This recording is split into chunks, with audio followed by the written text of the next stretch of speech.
I'm Reiser. I'm Easily. And we forgot that this exists.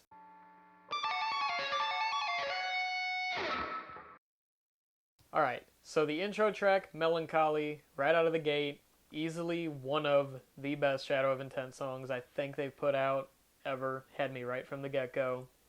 I think that there's a stronger, across most of the album, but especially the first 3 tracks, there's a stronger groove metal element as opposed to, you've still got your technicality and speed, which, Shadow of Intent never shy from, but there's definitely more of a focus on just hard-hitting groove, melody this time around. It's more accessible, but it loses none of the edge. All of the songs on this album, they are very distinct. Like, none of them, blend into each other. They all, have their own identity. They all stand on their own. There's no issues with forgetting a song title because all the songs are just fucking good. They all just, hit that sweet spot between being really fucking good and, I don't know, not being good. That was horrible. It was horrible. Every single song has an identity, and I think that the choice of singles was a little bit kind of hit and miss. Yeah. Because, nothing is bad. There's not a bad song on this album. There's not even a weak track. But I feel that Melancholy wasn't a single, and which is weird because it's easily one of the best songs. But Barren and Breathless Macrocosm was an excellent choice for a single. Yeah. Underneath a Sullen Moon, holy shit, that song came out a year ago, and I was hooked on that. Been listening to that until then, and then when what was the other single they released? Malediction. I was like, it got me hyped for the album, but at the same time, it's far from the best song on the album. There was another one, too. They put out a music video afterwards for Embracing Nocturnal Damnation. And that song's plenty good, but the track that comes before it, Odinophobia, that's way better of a track in my opinion. That song, it's so weird because how heavy of a band Shadow of Intent is that they've managed to create a song that's that somber, melodic, and powerful is awesome. That a band with that the nature of their music was able to create something like that is really unique. It's easily one of the best songs on the album. It's definitely weird how in 2019 we're seeing such a huge influx in clean vocals or cleaner vocals in deathcore, and because we've already reviewed 3 or 4 albums in the deathcore genre that have cleans on the album, and this is by far the best one that has them. Like we said before, we don't have a problem with clean vocals in death metal. We think that they can be used effectively. Whitechapel doesn't. Shadow of Intent does. Every song that has cleans on it is one of my favorite songs. Ben Dewar's range has just, for a dude that came right out of the gate with just some of the best vocal technique in deathcore, and has gotten progressively better with each album, really says a lot, because he's honestly one of the best doing it in modern metal by far. Yeah. Hands down. Yeah, Ben Dur is definitely up there with one of my favorite vocalists in death metal currently, along with Travis Ryan and the Biggins. Yeah, I just think that each album they've gotten progressively they've expanded upon their sound. They've made it a bit tighter, more precise. They're more focused this time around. Primordial, banging. Reclaimer, captivating. Melancholy, fucking succulent.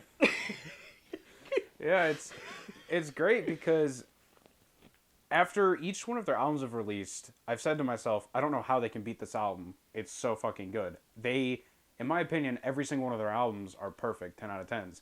And for them to for them to release Primordial and then follow it up with Reclaimer, which is somehow even better, is mind-blowing. I thought for sure it was going to be impossible for them to beat Reclaimer, but here's Melancholy with his big old dong hanging out. This is really good. Really fucking Some good. Big dick energy. It's easily one of the best albums of the year, and that's saying a lot because this has been an awesome year for metal. Yeah. especially for deathcore too.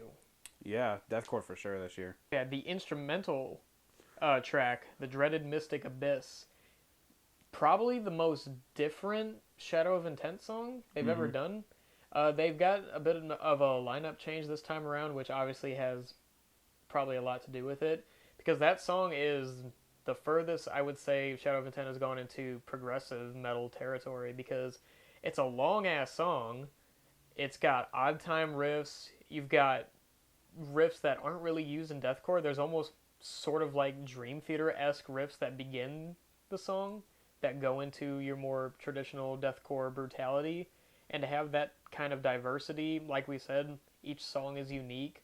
And when you're able to compare a deathcore song to a Dream Theater song, I mean, that tells you all you really need to hear. Well, talking about the 10.5 minute long instrumental brings up my only issue with the album. It should have been the closing track, for sure. Malediction's a good song, but yeah, I seriously, agree. It probably would have been a better closer. Having a 10-minute instrumental, or just having an instrumental as a closer, in my opinion, just it helps to round out the album. I feel like Malediction was sort of just tacked on there just to be on there. And I know it's a concept album, and you need that last song for its lyrics, but at the same time, I think it would have been like just a better listening experience to just finish it with the instrumental. Well, another good one, Chthonic Odyssey. That's Cute. Would have been another pretty good choice for a single, in my opinion. I think it's a bit overlooked on the album, especially with some of the other songs that, again, have been put out as singles and have been praised. If they weren't singles, that's a really solid song. Like I said, there's not a bad one on this album, though. Every single song has something unique that I love about it. Mm. So, what's your it's a fucking verdict? 10 out of 10, you know it is. Yeah, 10 out of 10 for sure.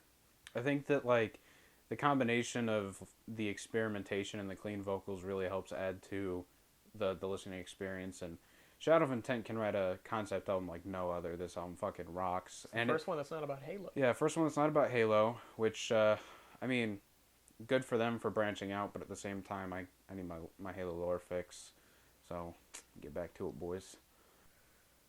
All right. Well, that's the show. We did. We made the donuts. That's the fucking end. You can go home now. So, like and subscribe, or else I release Reiser's nudes. I gotta fix my hair so I don't look like a fucking Hoosier. too late for that. Did you pop it? I did. Cute. How many times I've been asked that? Just in the last week. Don't sit like a spastic mongoloid and eat. Forgot you painted your toenails. Yeah, they pretty.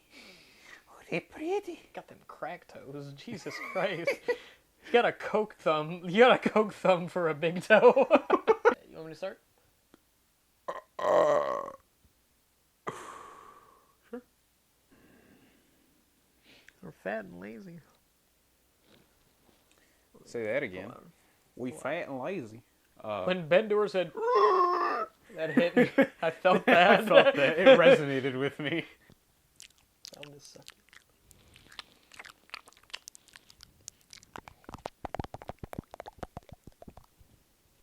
You just want to like show your ass to the camera real quick? I'm not putting my ass on YouTube for this video to get taken down and for people to probably screenshot it, save it, and jack off to it later. I'd do the same thing. I have a nice ass.